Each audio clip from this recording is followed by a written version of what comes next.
යෙස්පිටයි. සාන්ත පීතර විදුහලේ මේගමු ශාඛාවේ අධ්‍යාපනික වැඩසටහන් යටතේ උසස් පෙළ ක්‍රිස්තියානි ධර්මයේ විෂය සඳහා ඔබ සැම සාදරයෙන් පිළිගනු ලබනවා. අද දුවේ පුතේ අපි කතා කරමින් සිටින්නේ පස්වෙනි නිපුණතාවය යටතේ දේවරාජ්‍යයේ වටිනාකම් චරිතායනය කරයි යන මාතෘකාව ඔස්සේ එන පාඩම් මාලාවටයි. අපි කතා කරා මතයතුමාගේ සුභාරංචියේ සඳහන් ක්‍රිස්තුස් වහන්සේගේ දේශනා 5 පිළිබඳව. අද අපි සූදානමින් සිටින්නේ ඔබ හා සමග කතා කරන්න ජේසුස් වහන්සේ සිදු කළ ප්‍රාතිහාර හා උන්වහන්සේගේ පාස්කු අභිරහස. අපි පාඩමට දැන් අවතීර්ණ වෙමු. අපි කතා කරමින් ඉන්නේ පස්වන නිපුණතාවය යටතේ කිතුණු ඉගැන්වීම් වලින් පරිපූර්ණ වී ස්වර්ග රාජ්‍යයේ පංගුකාරත්වය ලබයි නිපුණතාවයයි. ඒ තුලින් අපි 5.1 නිපුණතාවය වෙන නිපුණතා මට්ටම වන දේව රාජ්‍යයේ වටිනාකම් චරිතායනය කරයි. නිපුණතාවය ඔස්සේ අපි කතා කරා මතයතුමාගේ සුභාරංචියේ සඳහන් දේශනා 5 කන්දුඩ දේශනාව, ධර්මදූත සේවය පිළිබඳ දේශනාව, උපමා දේශනාව, සභාවේ අධිකාරීත්වය එහෙම නැත්නම් සුදු සභාව පිළිබඳ දේශනාව, යුගාන්තය පිළිබඳ දේශනාව. ඉන් අනතුරුව අද අපි මෙම පාඩම ඔස්සේ සාකච්ඡාවට බඳුන් කරන්නේ ක්‍රිස්තුස් වහන්සේගේ ප්‍රාතිහාර හා උන්වහන්සේගේ දුක් විඳීම, මරණය, උත්ථානය හා දර්ශනය වීම පිළිබඳ පාඩම් කොටසයි. මුලින්ම අපි කතා කරමු ජේසුස් වහන්සේ සිදු කළ ප්‍රාතිහාර මොනවද කියලා. ප්‍රාතිහාරයක් කියන්නේ මොනවාද? විශ්වාසයේ පසුබිම තුල ක්‍රියාත්මක වන ක්‍රිස්තු පෞරුෂය ප්‍රකාශ වූ දේවරාජ්‍යයේ උදාව සනිටුහන් කරන මනුෂ්‍යයන් වෙත දෙවියන් වහන්සේගේ දයා කරුණාව අනාවරණය වන දේව බලය හා ආධිපත්‍යයේ ක්‍රියාකාරීත්වයකට ප්‍රාතිහාරයක් කියලා අපිට කියන්න පුළුවන්. දෙවියන් වහන්සේගේ රාජ්‍යය උදා වී ඇති බවත් මෙසියස් වහන්සේ කරුණ කොටගෙන එය ප්‍රත්‍යක්ෂ වන බවත් මෙම හාස්කම් වලින් අපිට පැහැදිලි වෙනවා. එතකොට මොකද්ද මේ ප්‍රාතිහාරයක් කියන්නේ? විශ්වාසයේ පසුබිම තුල ක්‍රියාත්මක වන ක්‍රිස්තු පෞරුෂයේ ප්‍රකාශ වූ දේවරාජ්‍යයේ උදාව සනිටුහන් කරන මනුෂ්‍යයන් වෙත දෙවියන් වහන්සේගේ දයා කරුණාව අනාවරණය වන දේව බලය හා ආධිපත්‍යයේ ක්‍රියාකාරීත්වයකට ප්‍රාතිහාර කියලා කියන්න පුළුවන්. මේ ලෝකයේ මිනිසයා 4 ආකාර වහල්කම් වලට ගොදුරු වී ඉන්නවා. ඒ තමයි මරණය, ලෙඩ රෝග, ස්වභාවික බලවේග හා දුෂ්ට ආත්මයන්ට නතු වීම. මේ 4 ආකාර වහල්කම් වලට විරුද්ධව තමයි ක්‍රිස්තුස් වහන්සේ ප්‍රාතිහාර කළේ.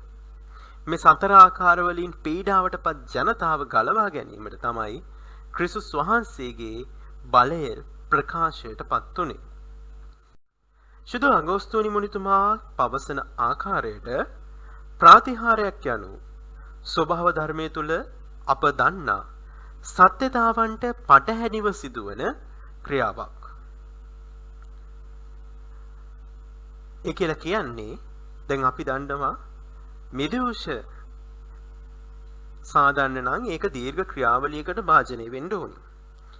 මිදී ඒවා භාජනයකට දාලා ඒවා පල් වෙන්න තියලා මේ විදිහට ඒවා පොඩි කරලා අබරලා ඒ ආකාරයෙන් යුෂාරගෙන ඉන්න අනුතුර තමයි මිදුෂ බවට ඒවා හැරෙන්නේ. හැබැයි ජල භාජනය මිදි භාවිතා නොකොට මිදුෂ බවට හැරෙනවා නම් ඒක ප්‍රාතිහාරය. තොර ස්වභාව ධර්මයේ තුල අප දන්නා සත්‍යතාවයන්ට පටහැනිව සිදුවන ක්‍රියාවක් අපිට ප්‍රාතිහාරයක් ලෙස හඳුන්වන්නට පුළුවන්. මෙසේ ජේසුස් වහන්සේ සිදු කළ ප්‍රාතිහාර වර්ග අපිට 4කට වෙන් කරලා දක්වන්න පුළුවන්. පළවෙනි එක තමයි ස්වභාව ධර්මය හා සම්බන්ධ ප්‍රාතිහාර. ඊළඟට සුව කිරීම හා සම්බන්ධ ප්‍රාතිහාර. දුෂ්ටාත්ම දුරු කිරීම හා සම්බන්ධ ප්‍රාතිහාර. මලවුන් උත්තාන කිරීම හා සම්බන්ධ ප්‍රාතිහාර. මෙලෙස අපිට ප්‍රාතිහාර වර්ග 4කට වෙන් කර දක්වන්න පුළුවන්. ඒ තමයි අර අපි කලින් කතා කරපු මිනිසයා පීඩාවට පත් වෙලා තියෙන 4 ආකාර බලවේග. ස්වභාව ධර්මයේ සිදුවන පීඩා, රෝග, දුෂ්ටාත්මයන් වලින් මරණය.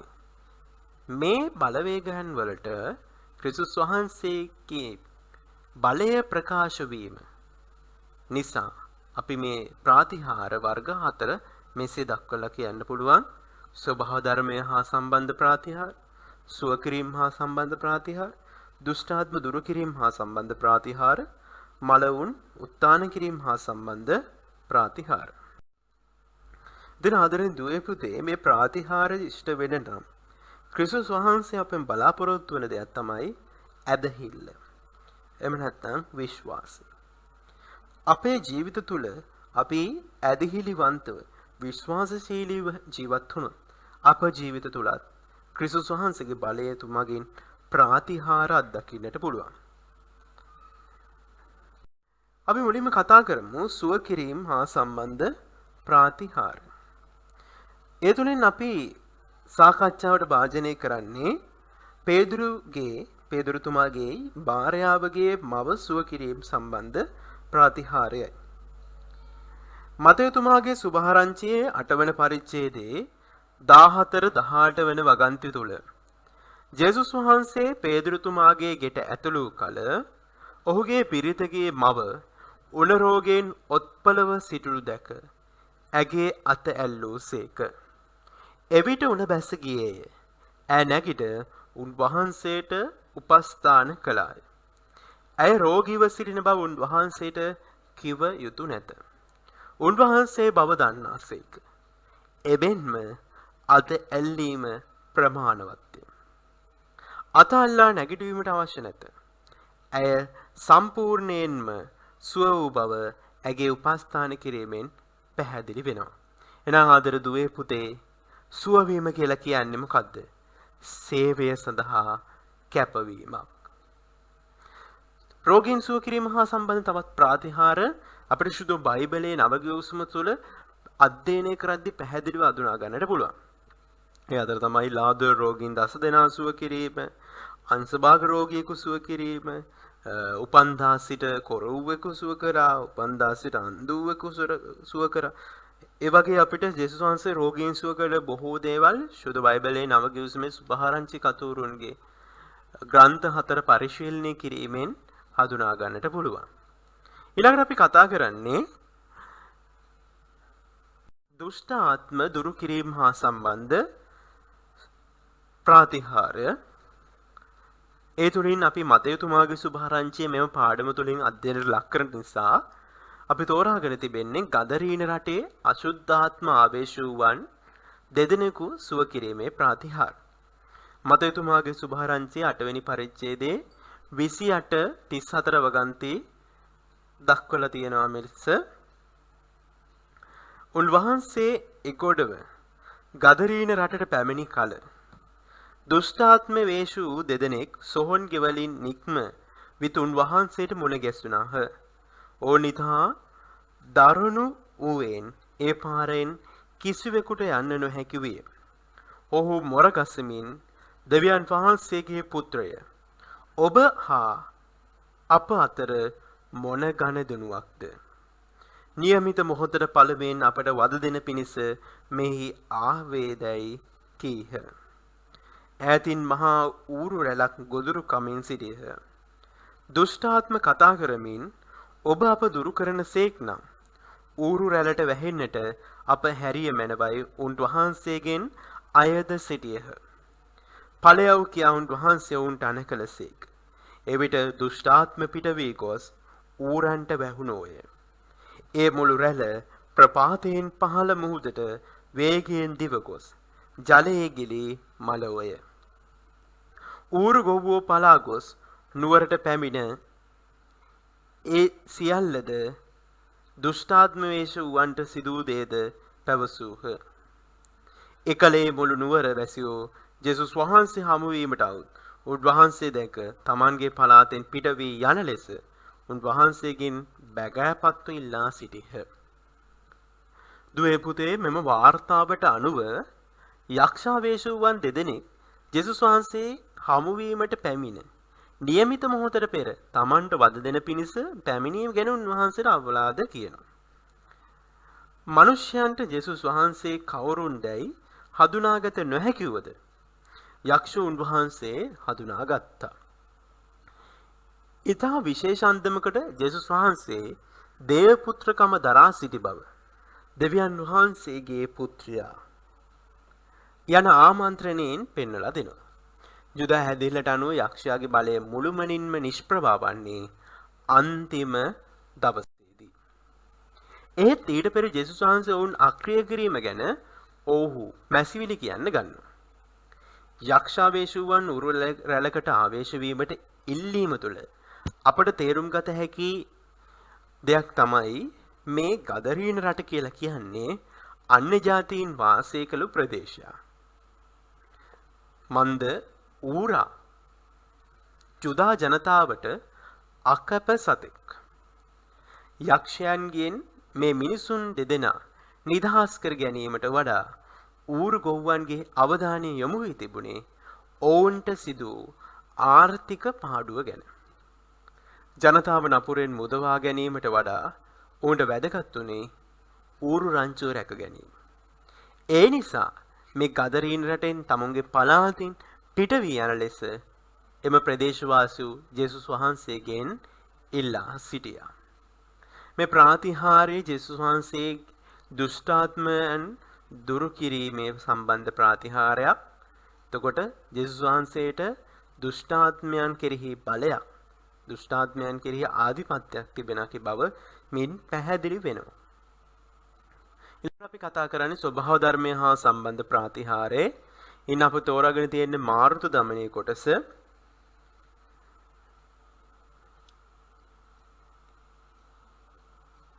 මතයතුමාගේ සුභාරංචි 8 වෙනි පරිච්ඡේදයේ 23 27 වන වගන්ති මෙලෙස දක්වලා තිබෙනවා. උන්වහන්සේ ඔරුවකට නැගුණු කල ශ්‍රාවකයන් වහන්සේ සමග ගියහ. එවිට ඔරුව රැළ පතරින් වැසී යන තරම් මහා ඡණ්ඩ මාරුතයක් මුහුදේ හැමීය. උන්වහන්සේ ඔරුවේ සැතපී හුන්සේක. එවිට ඔහු වහුත් උන්වහන්සේ අවදි කරවා, ස්වාමිනී, අප ගැලෙව්ව මැනව, අප විනාශ වන ළඟයි කීහ. උන්වහන්සේ උන්ට කතා කොට ඇදහිල්ල මදකමක හැටි බියවන්නේ මන්ද කියා නැගිට මාරුතයට හා මුහුදට නිශ්චල වන්න අනකලසේක. එවිට මහත් නිසංසලයක් විය. ඒ මනුෂ්‍යෝ විස්මිතව මෙතුමා කෙබඳු කෙනෙක්ද? සුලගහා මුහුද පවා මෙතුමාට කීකරු වෙතැයි කීහ. මේ ගලීල මුහුද කියලා කියන්නේ කඳු වලල්ලකින් වට වුණු ද්‍රෝණියක පිහිටා තිබෙනු මුහුදක්. ඒ වගේම අභ්‍යන්තර ජලාශය. මේ කඳු වලල්ලක් වට කරලා තිබුණු අභ්‍යන්තරයේ ජලාශයක් තමයි මේ ගලීල මුහුද කියලා කියන්නේ. මේ මුහුදේ හදිස්සි කුණාටු වලට ප්‍රසිද්ධ වුණා. මොකද හුලං කරකවනවා මේ කඳු පන්තියේ කඳු වලල්ලේ ගැටිලා මේ සුළඟ කරකවන නිසා මුහුදේ හදිස්සි කුණාටු ඇති වෙලා තියෙනවා. ජේසුස් වහන්සේද ගෝලයේද ඔරුවේ මේ අවස්ථාව විදලා තියෙනවා. ඡණ්ඩ මාරුතයක් කමනවා. ස්වාමින් වහන්සේ නිදාහුන්සේක. ගෝලයන්ගේ කලබලය නිසා පිබිදි උන්වහන්සේ මාරුතයට අනකල විට කුණාටුව නිශ්චල විය. මේ සිද්ධිය තුළින් ගෝලයන්ගේ ඇදහිල්ල තව දුරටත් තහවුරු කිරීමට හැකියාවක් ලැබිලා තියෙනවා. එතකොට මේ ස්වභාව ධර්මය හා සම්බන්ධ තවත් ප්‍රාතිහාරයක් තමයි මුහුද මත ඇවිදීම, ජලයේ මිදුෂ බවට හරවීම ආදී ප්‍රාතිහාරය අපට ස්වභාව ධර්මය හා සම්බන්ධ ප්‍රාතිහාර ගණයට ගන්න පුළුවන්. ඊළඟට අපි කතා කරන්නේ මලවුන් නැවත ජීවිතේ නැගිටීම නැත්නම් මලවුන් උත්තාන කිරීම හා සම්බන්ධ ප්‍රාතිහාර.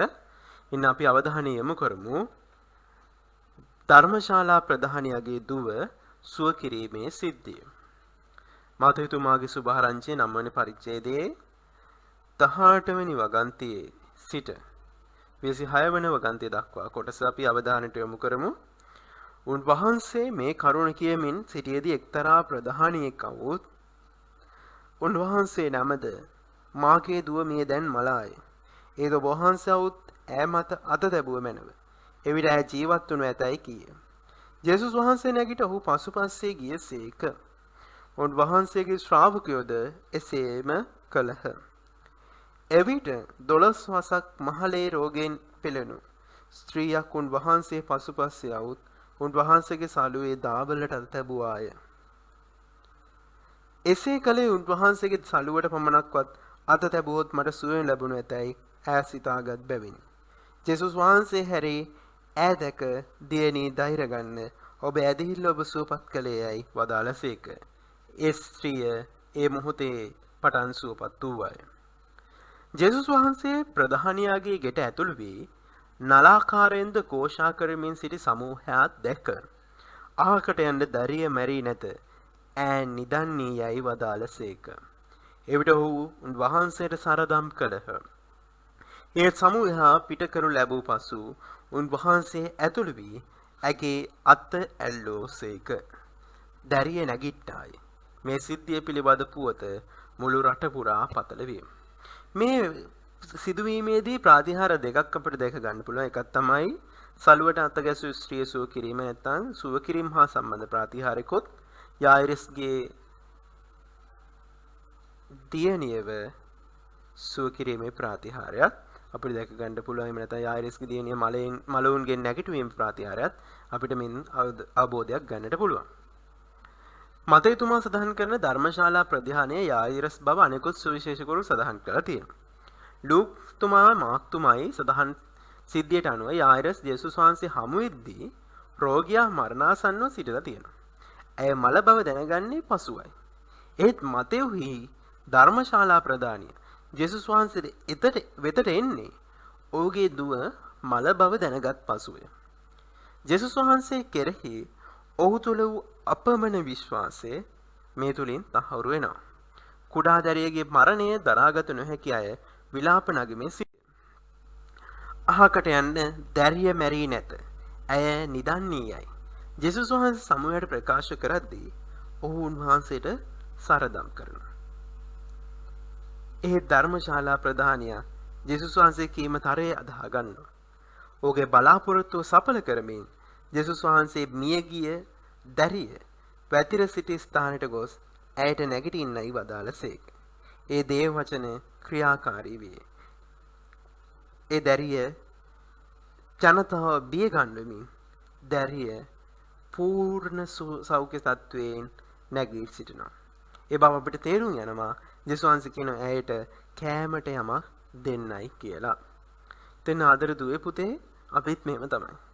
ජේසුස් වහන්සේ අපේ ජීවිතේ ප්‍රාතිහාර කරද්දී අපි සරදමකට ලක් කරනවා. අපේ ජීවිතේ අපි යම් යම් දේවල් ප්‍රාතිහාර තුලින් අපි අත්දකිද්දී අපි උන්වහන්සේ කිරී ඇදහිල්ල තබාගෙන ඉද්දී සමහරව අපිට සරදම් කරන්න පුළුවන්. අපේ ඇදහිල්ලට අභියෝගයක් ලක් කරන්න පුළුවන්. නමුත් යායිරස්ගේ තිබ්බ විශ්වාසය, යායිරස්ගේ තිබ්බ ඇදහිල්ල නිසා ඔහුගේ දියණිය සුවපත් වුණා. ඔහුගේ දියණිය මලවුන්ගෙන් නැගිට්ටා. එහෙනම් ක්‍රිස්තුස් වහන්සේ තුළ අපේ නොසලෙන ඇදහිල්ල තිබුණොත් කවුරු මොනවා කිව්වත් උන්වහන්සේ තුළ අපිට ප්‍රාතිහාර අපේ ජීවිතේට අත්දකින්නට පුළුවන්. අපි දැන් කතා කරමු 5.1 නිපුණතා මට්ටමේ ඇති අවසාන කොටස. ජේසුස් වහන්සේගේ දුක් ප්‍රාප්තිය, මරණය, උත්ථානය හා දර්ශනය වේ. අපි දැන් කතා කරන්නේ මතේතුමාගේ සුභාරංචියේ 26 සහ 28 පරිච්ඡේද. මතේතුමා ඉදිරිපත් කරන දුක් ප්‍රාප්තිය පිළිබඳ විස්තරය ජේසුස් වහන්සේ අත්අඩංගුවට ගැනීම හා මරණයට පත්වන සිද්ධිය ඉදිරිපත් කරන්නේ මෙම தത്വයට ඉවසීමෙන් මුහුණ දෙන මෙසියස් වහන්සේ ලෙසයි. මේ අවස්ථාවේ පටන් දේව කැමැත්තට හිස නැමු කීකුරු පුත්‍රයෙකු ලෙස උන්වහන්සේ යුදා ජාතිය බලාපොරොත්තුවෙන් සිටි මෙසියස් වහන්සේ ලෙසත් අනාවරණය කරලා තියෙනවා. ජුදෙව් සෙනග මිසරයේ වහල් බැම්මේ නිදහස් වීම පරිස්මරණය කරන්නේ, එහෙම නැත්නම් අනුස්මරණය කරන්නේ නිසාන් මාසයේ, එහෙම නැත්නම් ජුදා දින දර්ශනයේ අනුව පළමු වන මාසයේ 14 වෙනි දින. වර්තමානයේ අනුව ගත්තොත් මාර්තු සහ අප්‍රේල් අතර මාස දෙකේ ඒ අතරමැදි මාසයේ ජුදා කැලෙන්ඩරයට අනුව ජුදා දින දර්ශනයට අනුව නිසාන් 14 වෙනි දින තමයි පාස්කු මංගල්‍යය සමරන්නේ. මේ කාලයේදී තමයි ජේසුස් වහන්සේගේ දුක් ප්‍රාප්තියේ සිදුවීම සිදුවන්නේ. මේ අතර ජුදා නායකයින් ජේසුස් වහන්සේ නීත්‍යානුකූල මරණයකට පත් කිරීමට උපායන් යොදනවා. දුක් ප්‍රාප්තිය පිළිබඳ පෙර ප්‍රකාශයෙන් පසු බෙතානියේ ආලේපය සිදු වෙනවා. මෙම සිද්ධිය සුභාරංචි 4ේම සඳහන් වේ. බෙතානිය ජෙරුසලමට කිලෝමීටර් 3ක් පමණ නැගෙනහිරින් පිහිටි ගම. සීමෝන් කලක් ලාදුරු රෝගයෙන් පෙළේ සිටි ජේසුස් වහන්සේ විසින් සුව කරනු ලැබුව අයෙකුවයි විශ්වාස කරේ. අපි එම සිදුවීම පොඩ්ඩක් අපි සවන් දෙමු ආදරදුවේ පුතේ. සුදු බයිබලයේ ඔබ ළඟ තිබෙනවා නම් සුදු බයිබලයේ දිග අරගන්න මතයු තුමාගේ සුභාරංචි 26 වෙනි පරිච්ඡේදයේ 6:13 වගන්ති.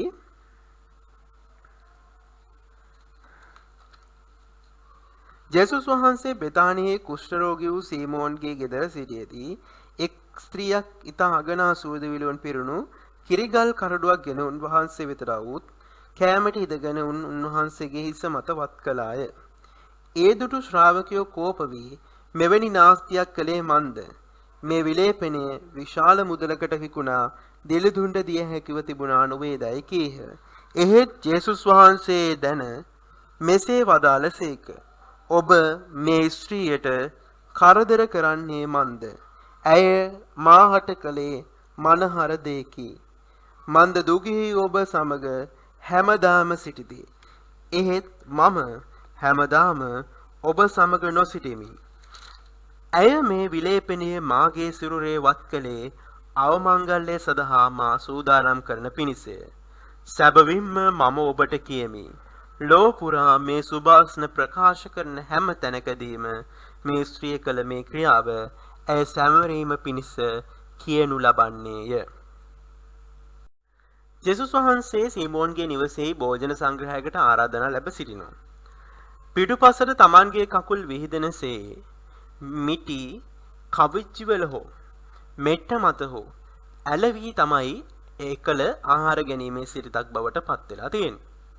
එම නිසා මෙම සිද්ධියට සම්බන්ධ ස්ත්‍රියට ජේසුස් වහන්සේගේ දෙපා ඇගේ කෙස් වලින් පිස් දැමීමට හැකි වෙනවා.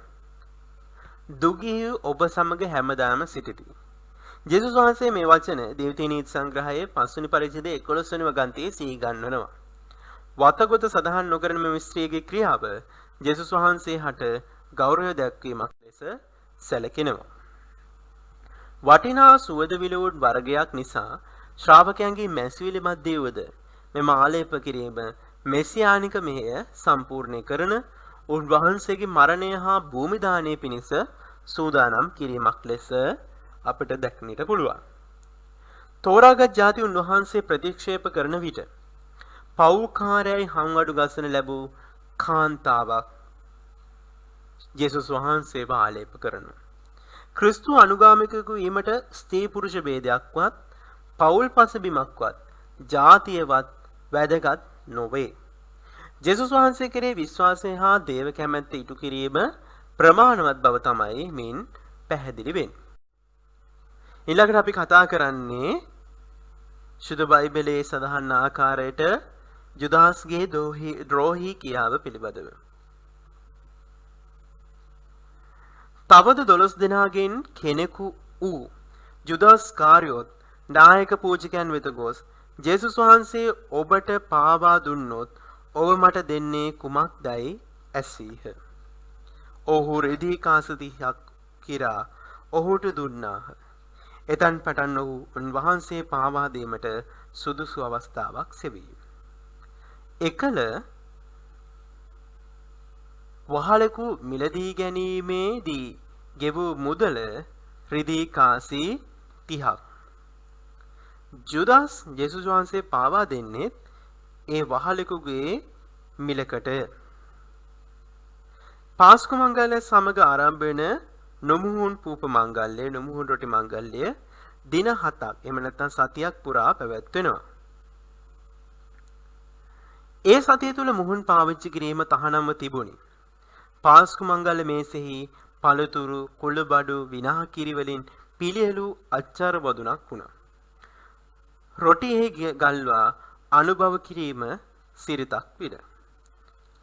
පාස්කු භෝජනයෙන් තද බැම්මකින් බැඳුණු මිත්‍රත්වයක් සංකේතවත් කළ බැවින් ජුදාස් මේ භෝජනයේ සහභාගීම ද්‍රෝහී ක්‍රියාවක් ලෙස දක්නට පුළුවන්.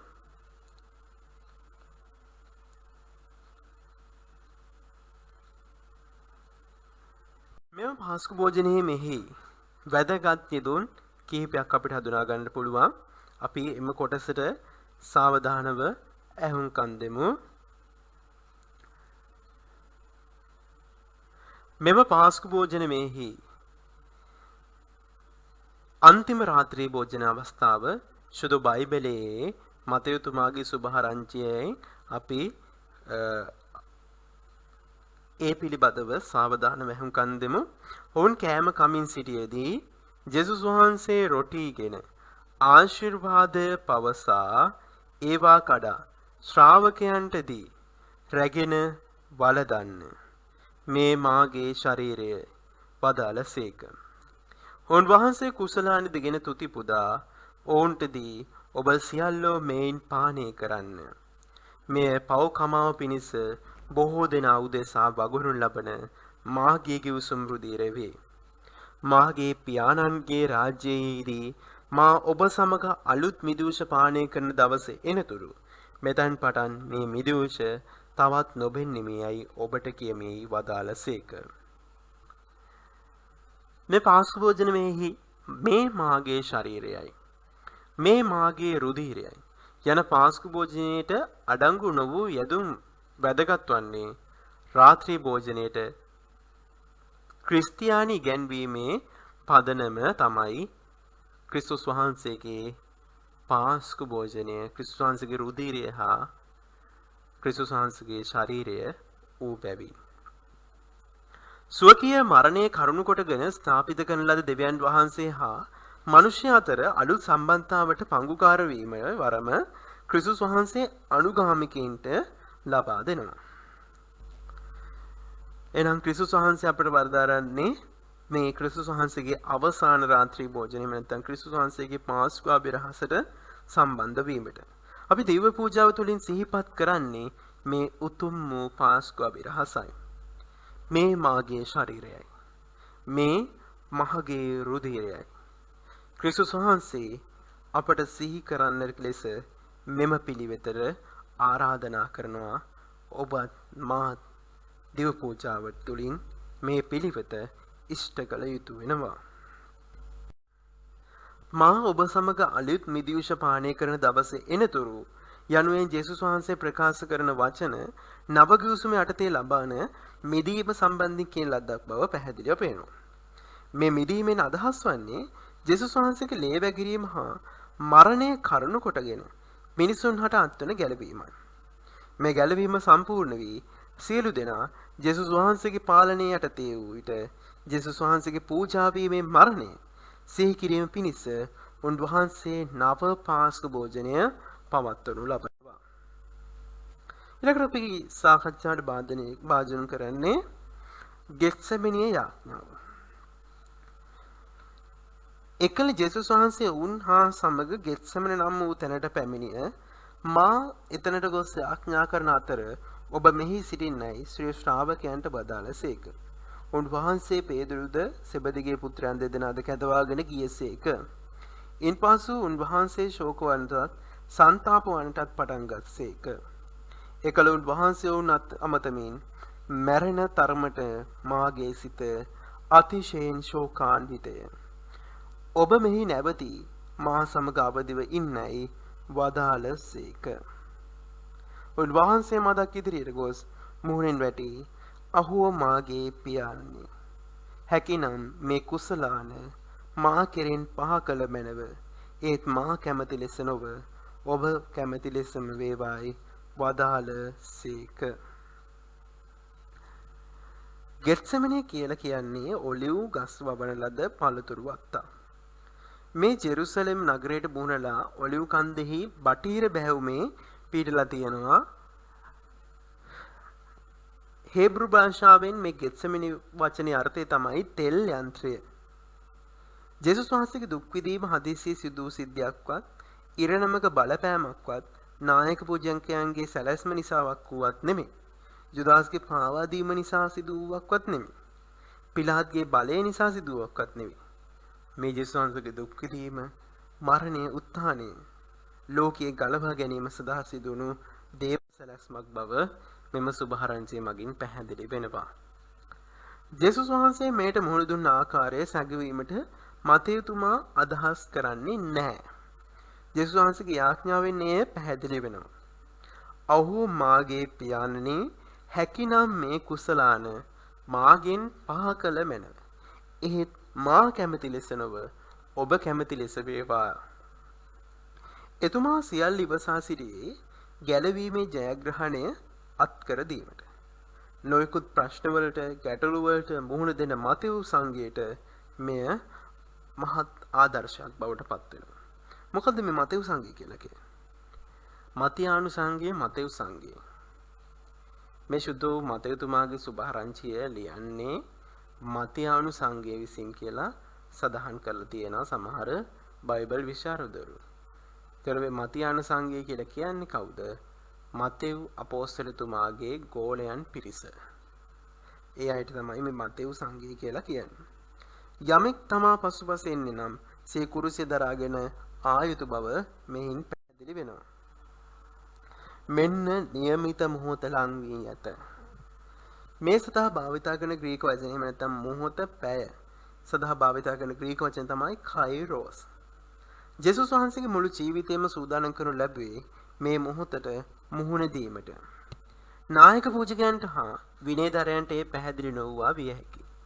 ගෝලයෙකු ගුරුවරයා සිබීම විශේෂ ගෞරවය දැක්වීමේ සලකුණක්. ජුදාස් ජේසුස් වහන්සේ පාවා දෙන්නේ ඒ ආකාරයටයි. රෝම හමුදාවේ සේනාංකයක් හේවයින් 6000කින් සමන්විත වෙලා තිබෙනවා. දේවදූත සේනාංක 12කට වැඩි සංඛ්‍යාවක් වුවත් ආරක්ෂාව උන්වහන්සේට සපයාගත හැකි බව ජේසුස් වහන්සේ මෙහිදී මතක් කරනවා. මේ සියල්ල සෙකරියා දිවසිවරයාගේ පොතේ 13 වෙනි පරිච්ඡේද 7 වෙනි දිවස්වැකිය ඉෂ්ට වීම. අපි ඒ කොටස සමන් දෙමු.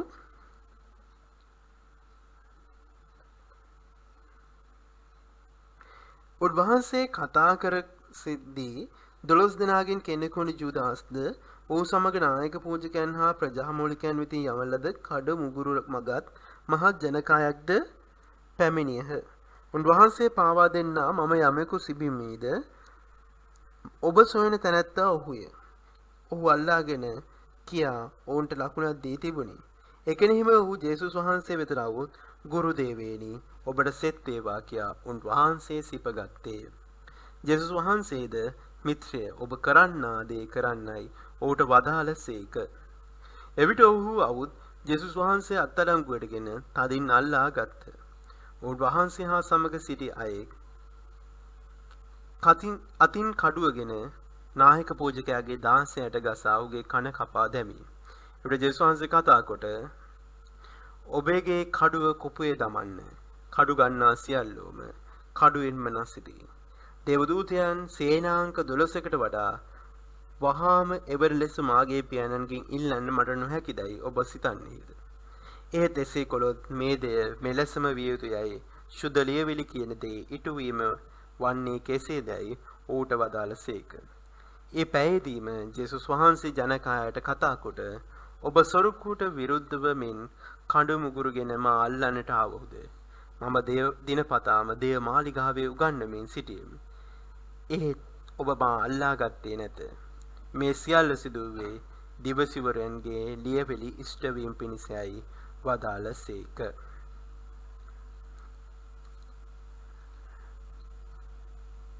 ක්‍රිස්තුස් වහන්සේගේ මල්වැනි ආඥාව තුළින් අපිට විශාල ගැඹුරු පණිවිඩයක් ලබා දෙනවා. උන්වහන්සේගේ මේ මල්වැනි ආඥාව තුළින් උන්වහන්සේ තුළ ඇති වුණු පීඩනය අපිට පැහැදිලිව පෙන්눔 කරනවා. නමුත් උන්වහන්සේ කියන්නේ මේ සියල්ලම මාගේ කැමැත්ත අනුව නොව ඔබගේ කැමැත්ත අනුව ඉෂ්ට වේවා. එහෙනම් අපි අපේ ජීවිතය තුල ක්‍රිස්තුස් වහන්සේව අනුගමනය කරන්න විදිහට කීතුණුවන් විදිහට අපි කරන්න ඕනේ ඒ මල්වෙනේදී මාගේ කැමැත්තට ඔබගේ කැමැත්ත හරස් වෙන විටදී ඒ කැමැත්තේ දෙවියන් වහන්සේ කැමැත්ත ජය ගන්නට අපි දෙවියන් වහන්සේගෙන් වරප්‍රසාදෙල්ලා යාඥා කළ යුතු වෙනවා. ජේසුස් වහන්සේ මල්වෙනේදී නැත්නම් ගෙත්සෙමනේදී රැගෙන අරගෙන යනවා කොහෙටද අරන් යන්නේ? ජුදා ශ්‍රේෂ්ඨාධිකරණයට හෙවත් සැනෙඩ්‍රින් එහෙම නැත්නම් සැන්හෙන්ඩ්‍රින් මන්ත්‍රණ සභාවට. ජුදෙව්වන්ගේ උත්තරීතර නඩු ශාලාව තමයි මේ ජුදා ශ්‍රේෂ්ඨාධිකරණය කියලා කියන්නේ. පූජකයන් විනයදරයන් හා ප්‍රජාමූලිකයන් මෙම සභාවේ සමාජිකයන් වුණා. කායිපස් ක්‍රිස්තු වර්ෂ 18ත් 37ක් දක්වා අතර කාලේ උත්තම පූජක තනතුර දරුවා. එතකොට මේ කායිපස් තමයි ක්‍රිස්තුස් වහන්සේව මරණයට පත් කරන්න ක්‍රියාකාරීව කටයුතු කරේ. ක්‍රිස්තු වර්ෂ 6ත් 15ත් අතර දක්වා කාලයේදී උත්තම පූජකව සිටි අන්නාස්ගේ බෑන තමයි මේ කායිපස් කියලා කියන්නේ. නායක පූජ මණ්ඩලයේ සභාපති දුරේ දරුවෙත් ජුදෙව්වන්ගේ උත්තරීතර මණ්ඩලයේ සභාපති දුරේ දරුවෙත් මේ කායිපස් කියන උත්තම පූජකයා විසින්.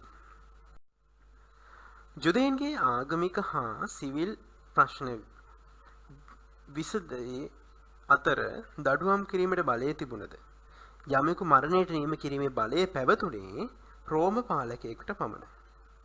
ජේසුස් වහන්සේ සම්බන්ධයෙන් බොරු සාක්ෂි දීමට බොහෝ දෙනා ඉදිරිපත් වුවත් පුද්ගලයෙකු වරදකරුවෙකුසේ පිළිගැනීමට සාක්ෂිකරුවන් දෙදෙනෙකු ඉදිරිපත් කළ යුතු බව දීති නීති සංග්‍රහය සඳහන් කරනවා. මතයතුමාගේ අදහසට එකඟ බව පෙනේ. ඒ කොටස අපි පොඩ්ඩක් සාවධානව ඇහුම්කන් දෙමු. ජේසුස් වහන්සේද ඔබ කියන දේ හරිය. තවදුරටත් මම ඔබට කියමි. මෙතෙන් පටන් මනුෂ්‍ය පුත්‍රයන්න් පරාක්‍රමයන්ගේ දකුණු පස වැඩ සිටිනවා. ආහසේ වලාකුළු මත වඩිනවා ඔබ දකින්නේ යයි වදාළසේක. එවිට උත්තම පූජකයා සන්තාපයෙන් යුතුව තමාගේ වස්ත්‍ර ඉරා දමා මොහු දේව අපහාසයක් කළේය. තවත් අපට සාක්ෂිකරුන්ගෙන් වැඩක් නැත. මොහුගේ දේව අපහාසය දැන් ඔබට ඇසුනේ. ඔබ කුමක් සිතන්නේදයි කී. ඔහු උත්තර දෙමින් මොහු මරණයට සුදුසු යයි කීහ. එවිට ඔහු ජේසුස් වහන්සේ මුහුණට කෙල ගසා මිට මොළවා පහර දුන්හ. සමහරෙකුන් වහන්සේට අතුල් පහර දී ක්‍රිස්තුවරයාණනි ඔබට ගැසුවේ කවරෙක්දයි දිවසින් බලා අපිට කියන්නයි කීහ. ජේසුස් වහන්සේගේ වචන දේව ගෞරවයේ කෙලසන දේව අපහාසයන් ලෙස සැන්හෙන්ඩ්‍රින් සමාජයේ සැන්හෙන්ඩ්‍රින් මන්ත්‍රණ සභාවේ නැත්නම් මේ ජුදා ශ්‍රේෂ්ඨාධිකරණයේ සමාජිකව පිළිගත්තා. ඒට දඩුවම තමයි ගල්ගසා මරණයට පත් කිරීම. තම වස්ත්‍ර ඉරා ගැනීම සන්ත්‍රාසය හා දැඩි කෝපය ප්‍රකාශ කරන ජුදෙව් පිළිවෙත. නායක පූජකයා ජේසුස් වහන්සේගේ වචන හමුවේ ශ්‍රිය වස්ත්‍ර ඉරා ගන්නු ලබනවා. හැබැයි මරණයට නියම කිරීමේ හැකියාවක් උත්තම පූජකයාට හිමිවන්නේ නැහැ. එම නිසා ජේසුස් වහන්සේව ආණ්ඩුකාර ධූරයේ දරන පිලාත් වෙත ගෙන යනු ලබනවා. ජුදය, සමාරිය, ඉදුමිය කියන ප්‍රදේශවල රෝම ආණ්ඩුකාර ධූරයේ දරන්නේ මේ කාලයේදී පිලාත් පොන්තියොස් පිලාත් නැමැති තැනැත්තා. ඔහු වෙත ගෙන ගිහින් ජේසුස් වහන්සේ පාවා දීම සඳහා ජුදස්ට ගෙවන ලද රිදී මිල ලේ මිල යනුවෙන් හැඳින්වෙනවා. යම් අයෙකුගේ ජීවිතයක් විනාශ කිරීම උදෙසා ගෙවන ලද මුදලක් වූ බැවින් එය මරණය හා කිට්ටු දෙයක් වෙන බැවින් චාරිත්‍රානුකූලව අපවිත්‍ර දෙයක් ලෙස සලකන ලද. මේ නිසා දේවමාලිගාවේ මුදල් ගබඩාවට ඒ මුදල එක් කරන්නේ නැහැ. දැන් ජුදාස් මොකද කරන්නේ? ජුදාස් ජේසුස් වහන්සේ පාවා දීම ගැන වරදටපත් වූ දැක ශෝකයෙන් පෙළී රිදී මිල්ල තිහ නායක පූජකරුන් හා ප්‍රජාමූලිකයන් වෙත ගෙන ගොස් තියලා නිදොස් කෙනෙකු මරණයට පාවා දීමෙන් මම පව් කළමි කියා. ඒ රිදී මිල සුද්දාසනේ විසිකොට දමා නික්ම ගොස් එල්ලී මැරෙනවා. ඒ රිදී මිල නායක පූජකරු කියනවා දේවමාලිගා ගබඩට දාන්න එපා. මේක ලේ මිල. මේක කෙනෙකු මරණයට පත් කිරීම සඳහා සම්බන්ධ මිල කියලා ඉඩම එහෙම නැත්නම් කෙතක් මිලදීගෙන ඒකට විජාතින් සදා සුසාන භූමියක් නිර්මාණය කිරීමට ලේ කෙත ලෙසත් අදටත් එය හඳුන්වනු ලබනවා. බතතුමාගේ සුභාරංචි 27 වන පරිච්ඡේද 19 වෙනි වගන්තිය පිලාත්ගේ පාරය හා සිද්ධිය සිහිනය සම්බන්ධ සඳහන් කරන්නේ මතයතුමා පමණයි. දේව මඟ පෙන්වීම දැක්වීම මාර්ගයක් ලෙස සිහිනය උපයෝග කරගෙන තියෙනවා. පිලාත්ගේ අත්සේදීම ඔහු දෙන ලද තීරණය ගැන වගකීමෙන් තොර බව පෙන්වන ලකුණ. මරණයට නියම කරන ලද අපරාධකරුවන්ට තද වේදනා ගෙන දෙන ලෙස කසයෙන් තැලීම සිරිතක් වූ අතර ඔහු සරදමෙන් ලක් කෙරුණි. එම සරදම සිරකාරුවට විරුද්ධව නගන ලද චෝදනාව හා සම්බන්ධය. අපි ජේසුස් වහන්සේගේ මරණීය දඬුවම් පිළිබඳ කොටසට සවන් දෙමු. මංගලයේදී ජනතාව ඉල්ලා සිටින සිරකරුවෙකු ආණ්ඩුකාරයා විසින් නිදහස් කිරිය හරණු ලැබීමේ සිරිතක් තිබුණි. එකල්හි ජේසුස් බරබ්බාස් යයි නම් දැරූ ප්‍රසිද්ධ සිරකරුවෙකි.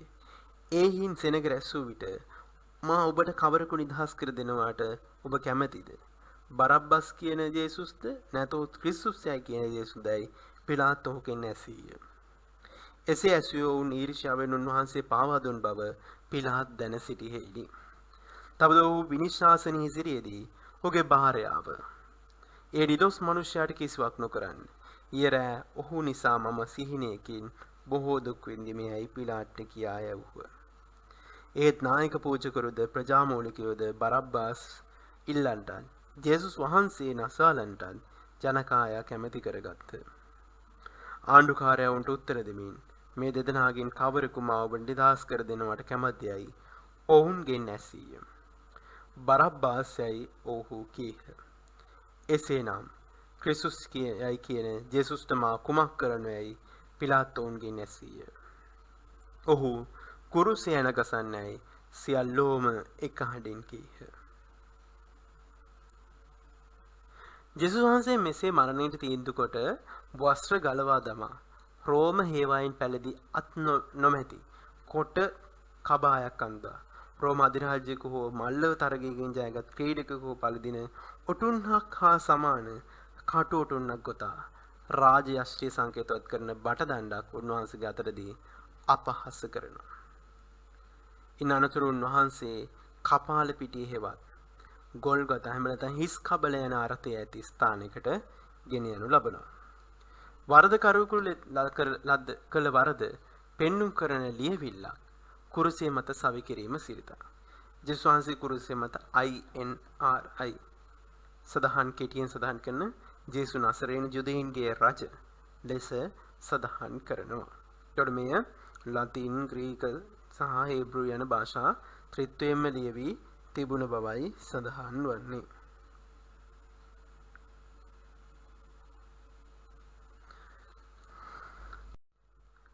ඒලි ඒලි ලාමා සබක්තානි.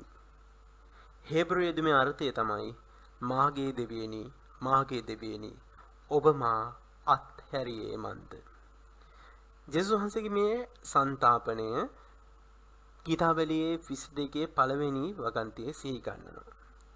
ජේසුස් වහන්සේට දෙන ලද ඇබුල් මිදිවිස සාමාන්‍ය වශයෙන් රෝම හේවායින් සහ දේවමාලිග දිලිදු ජනතාව පාවිච්චි කළ ලාභ මුද්‍රික පානය. දේවමාලිගා තිරය ශුද්ධස්ථානයෙන් අතිශුද්ධ ස්ථානය වෙන් කිරීමට යොදාගත් කඩතුරාව වේ. තිරයේ දෙකඩ වීම ජේසුස් වහන්සේ වෙතට යන මාර්ගය ජේසුස් වහන්සේ විසින් විවෘත කර දීම සංකේතවත් කරනවා. අපි දැන් ඒ කොටසට සාවධානව හුඟක් දෙමු. ශුද්ධ බයිබලයේ ඔබ අත තිබෙනවා නම් පෙරලා ගන්න මතයතුමාගේ සුභාරංචියේ 27 වන පරිච්ඡේදයේ 32 වෙනි වගන්තියේ සිට. ඔවුන් නික්මයේදී සීමෝන් නම් කිරේනිය මිනිසෙකු සම්බවි උන්වහන්සේ කුරුසිය උසලාගෙන යන්න ඔහුට බල කළහ. ඔහු කපාල පිටිය යන අර්ථය ඇති ගොල්ගෝතා නම් ස්ථානයට පැමිණ තික්ත මිශ්‍ර කළ බුද්ධික පානය උන්වහන්සේට බොන්න දුන්හ. උන්වහන්සේ දිව ගා බලා බොන්න අකමැති වූසේක. උන්වහන්සේ කුරුසේ එන ගැසූ පසු ඔහු උන්වහන්සේගේ ඇඳුම් දාදු දමා බෙදාගත්හ. ඔහු එහි ඉඳගෙන උන්වහන්සේ මුර කළහ. තවද මොහු ජුදෙවරුන්ගේ රජවන ජේසුස් යයි කියා උන්වහන්සේ පිළිබඳ චෝදනා පත්‍රය ලියා උන්වහන්සේගේ හිසට ඉහළින් තැබූහ. එවිට සොරු දෙදෙනෙක් එක්කෙනෙක් දකුණු පසේද එක්කෙනෙක් වම් පසේද උන්වහන්සේ හා සමග කුරුසේ ඇන ගසනු ලැබූහ. මග යන්නෝ තමන් හිස් වනවනා උන්වහන්සේට නින්දා කරමින් දේවමාලිගාව කඩා දමා 3 දවසකින් එය ගොඩනගන බව ඔබම කිවා නෙවේද? ඔබම ගලවා ගන්න. ඔබ දෙවියන් වහන්සේගේ පුත්‍රයා නම් කුරුසෙන් බැසෙන්නයි කීහ. එම අයුරින් නායක පූජකවරුද විනයදරයන් හා ප්‍රජාමූලිකයන් සමග උන්වහන්සේට කවටකම් කොට ඌ අනුන් ගැලවුවේ. දැන් තමාට ගැලවෙන්නට පුළුවන්. මොහු ඊශ්‍රායල් වරුන්ගේ රජ නොවේද? එසේනම් කුරුසෙන් බසීවා. එවිට අපි මොහු විශ්වාස කරන්නෙමු. මොහු දෙවියන් වහන්සේ විශ්වාස කරන්නේ උන්වහන්සේ ඔහුට කැමතිසේක් නම් දැන් ඔහු මුදාහරිනසේක්වා. මන්ද මම දෙවියන් වහන්සේගේ පුත්‍රයා වෙමි මොහු කීවේ යයි කීහ. උන්වහන්සේ සමග කුරුසේ ඇනගසුන් ලැබූ සොරුද එසේම උන්වහන්සේට නින්දා කළහ. මධ්‍යහ්නයේ සිට අපරභාග 3 දක්වා රට පුරා තද අන්ධකාරයක් පහළ විය. 3ට පමණ ජේසුස් වහන්සේ ඒලි ඒලි ලාමා සබක්තානි කියා මාහඩෙන් මුර ගැසුව. ඒ අර්ථය මාගේ දෙවියනි මාගේ දෙවියනි ඔබ මා අත්හැරියේ මන්දයි යනු. ඒ සිට උන්ගෙන් සමහරකේ අසා මොහු එළිය අමතන්නේ යයි කීය. එකෙනෙම ඔවුන්ගෙන් එක්කෙනෙකු දිවගොස් මූදු හත්තක ඇබුල් මිදිඋසල පොගවා බටදණ්ඩ ගසා උන්වහන්සේට බොන්න දුන්හ. සෙස්සෝ කතා කොට නිකම් ඉන්න මෝ ගලවන්ට එළිය යන්නේ දැයි බලමු කීය. ජේසුස් වහන්සේ යලිත් මහඩින් හඩගා අවසන් හුස්ම හෙළූසේක. දේවමාලිගාවේ තිරය ඉහළ සිට පහළට දෙකඩ ඉරුණේය. පොළොව කම්පා විය. ගිරිකුල දෙදුරනි. සොහොන් ගෙවල් විවර විය. දිවංගත ශුද්ධවරේ උත්ථාන කරනු ලැබූහ. උන්වහන්සේගේ පුනර්ජීවනයෙන් පසු ඔහු සොහොන් ගෙවලින් නික්ම ශුද්ධ නුවරට ඇතුළුව බොහෝ දෙනෙකුට පෙනුණා. ශතාධිපතියා ඔහු සමග ජේසුස් වහන්සේ මුර කරමින් සිටි අයද පොළොව කම්පාවත් සිදු කළ උදේ තැක ඊතා බියපත්. සැබවින්ම මේ මිනිසයා දෙවියන් වහන්සේගේ පුත්‍රයායි කීහ. ගලීලි සිට උන්වහන්සේ කැටවුත් උන්වහන්සේට අවතේව කළ බොහෝ කාන්තාවද එහි දුරින් සිට බලා සිටිය. මග්දලාහේ මරියාද ජාකොබ්ගේ සහ ජෝසප්ගේ වූ මරියාද සෙබදිගේ පුත්‍රයන්ගේ මවද ඔවුන් අතර වූහ.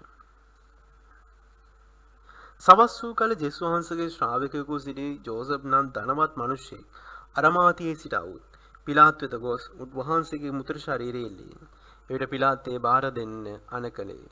ජෝසපේ මුත්‍ර ශරීරයගෙන පිරිසුදු හන රෙද්දකින් වෙලා පර්වතෙහි කප්පා තිබුණු තමාගේ මාළු සොහොන්ගේ බෙහි තබා ඒ දොරකඩ විශාල ගලක් පෙරලා තබා යන්න ගියේ. මග්දලාහේ මරියාද අනික් මරියාද එතන සොහොන්ගේ ඉදිරියේ හිඳගෙන වුන්හ. මේ පාරිසරික වෙනස් වීම හා සොහොන් කොත් වලින් ශුද්ධවරයන් උත්ථාන වීම ඉදිරිපත් කරන්නේ මතයතුමා පමණයි. ජෙරුසලමේ සිට වයඹ දෙසට කිලෝමීටර් 25ක් පමණ ඈතින් පිහිටි නගරයක් වුණු අරමාතියාවේ සිට පැමිණි ජෝසප් නම් ධනවත් පරිසරයේ ජේසුස් වහන්සේගේ දේහය භූමි දානය සඳහා ඉල්ලා සිටි අතර ආත්ම සොහොන්ගේ උන්වහන්සේගේ දේහය තැන්පත් කරනවා. ඉනතුරු අපි සාකච්ඡා කරන්නේ ක්‍රිස්තුස් වහන්සේගේ පුනර්ජීවනය පිළිබඳව. පුනර්ජීවනය පිළිබඳ සුභාරංචියට සඳහන් ප්‍රථම සාධකය තමයි හිස් වූ සොහොන. ජේසුස් වහන්සේගේ දර්ශනීය නිසා උන්වහන්සේගේ උත්ථානය සනාථ විය. උත්ථාන වූ ක්‍රිස්තුස් වහන්සේ ගලීලයේදී ශ්‍රී ශ්‍රාවකයන්ට දර්ශනය වීම මතයතුමා වාර්තා කර ඇති අතර ලූක්තුමා ජෙරුසලම මවට සිදු දර්ශනය ගැන සඳහන් කළ තිබෙනවා. සතියේ පළමුවන දින ජුදෙව් පිළිගැනීම අනුව සෙනසුරාදා සවස ඉර බැස්මේ සිට එරිදා සවස ඉර බැස්ම දක්වා කාලයයි. ජේසුස් වහන්සේට අවසන් ගෞරවය දැක්වීම සඳහා ස්ත්‍රීන් සොහොන්ගේ වෙත පැමිණිති. දෙවියන් වහන්සේගේ වැඩ සිටීම ප්‍රත්‍යක්ෂ වනුයේ භූමිකම්පාවත් ස්වාමින් වහන්සේගේ දූතේ ගල ඉවත් කරේ තිබීමත් උත්තානයේ පණිවිඩයේ ශ්‍රාවකයන්ට දැන්වීමට අන කිරීමත් නිසායි. මේ පණිවිඩය ගෙන යාමට ස්ත්‍රියෝ සතුටු වූ. එමෙන්ම බියටද ඔවුහු පත් වූහ. අපි ඒ කොටසට ඇහුම්කන් දෙමු. පසුදා එනම් සිකුරාදාට පසුදා නායක පූජකවරුද පරිසුරුද පිලාත්වද රැස්ව ස්වාමිනී වංචාකාරයා ජීවත්ව සිටියේදී මම 3 දවසකට පසු මරණින් උත්ථාන වන්නේ කී බව අපට මතකය. එයින් 3 වෙනි දවස් දක්වා සොහොන්ගේ ආරක්ෂා කරන්න අනුදුන මැනවේ. නැතහොත් සමහර විට ඔහුගේ ශ්‍රාවකයෝ වොත් ඔහු සොරාගෙන ගොස් ඔහු මරණින් උත්ථාන වී යයි සෙනගට කියනු ඇත. මෙසේ අවසාන වංචාව මුල් වංචාවට වඩා මහත් වන්නේ යයි කීය. ඕබනාව නම් මුර කණ්ඩායමක් රැගෙන ගොස් සොහොන හැකි පමණ සුරක්ෂිත කොට තබන්නයි පිලාත් ඔවුන්ට කීය. ඔහු ගොස් සොහොන් ගල පිට මුද්‍රා තබා මුර කණ්ඩායමෙහි සිටවා සොහොන්ගේ සුරක්ෂිත කළහ. සබත් දින නියමී සතිය පළමු වන දින එළිවෙන වේලෙහි මග්දලාහි මරියාද අනෙක් මරියාද සොහොන්ගේ බලන්නට ගියහ. එවිට මහා භූමිකම්පාවක් විය. සමිඳුන් වහන්සේගේ දූතෙක් ස්වර්ගයෙන් බැස આવුත් ගල ඉවතට පෙරලා ඒ මත හිඳගත්තේ. ඔහුගේ පෙනුම විදුලිය වැනි. ඔහුගේ වස්ත්‍ර හිමෙන් සුදිය. මොරසෙබළු ඔහුට බයින් වෙවුලා මලවුන් මෙන් වූහ. දෙවදූතයා ස්ත්‍රියට කතා කොට බිය නොවන්න ඔබ කුරුසියේ ඇන ගැසූ ජේසුස් වහන්සේ සුවන බව දනිමි. උන්වහන්සේ මෙහි නැත. උන්වහන්සේ වදාළ ලෙසම උත්ථාන වූසේක. එන්න සමිඳුන් වහන්සේ තැන්පත් කළ ස්ථානයේ බලා වහාම ගොස් උන්වහන්සේ මලවුන්ගෙන් උත්ථාන වූසේක. උන්වහන්සේ ඔබට පළමුව ගලීලයට යනසේක. එෙහිදී ඔබ උන්වහන්සේ දකුණේ යයි ශ්‍රාවකයන්ට දන්වන්න. මා කී දේ මතක තබා ගන්නයි කීය. ඊට ඔහු බයෙන්ද මහත් ප්‍රීතියෙන් යුක්තව සොහොන්ගෙයින් වහාම නික්ම ගොස් උන්වහන්සේගේ ශ්‍රාවකයන්ට දන්වන පිණිස දිවූහ. එකල ජේසුස් වහන්සේ ඔවුන්ට මුණ ගැසී සෙත් වේවායි වදාළසේක. කොට ලං වී උන්වහන්සේගේ පා වැළඳගෙන උන්වහන්සේට පසක පිහිටවා නමස්කාර කළහ. ඊට උන්වහන්සේ ඔවුන්ට කතා කොට බිය නොවන්න මාගේ සහෝදරයන් වෙතට ගොස් ගලීලේ බලා යන්න ඔවුන්ට කියන්නේ. එහිදී ඔවුන් මා දකිනු ඇතැයි වදාළසේක. අදර දුවේ පුතේ අපි කතා කරේ ක්‍රිස්තුස් වහන්සේ සිදු කළ ප්‍රාතිහාර හා ක්‍රිස්තුස් වහන්සේගේ දුක් විඳීම, මරණය, උත්ථානය හා දර්ශනය වීම සිදු කියන මතෙව් තුමාගේ සුභාරංචි ඉගැන්වීම පිළිබඳව.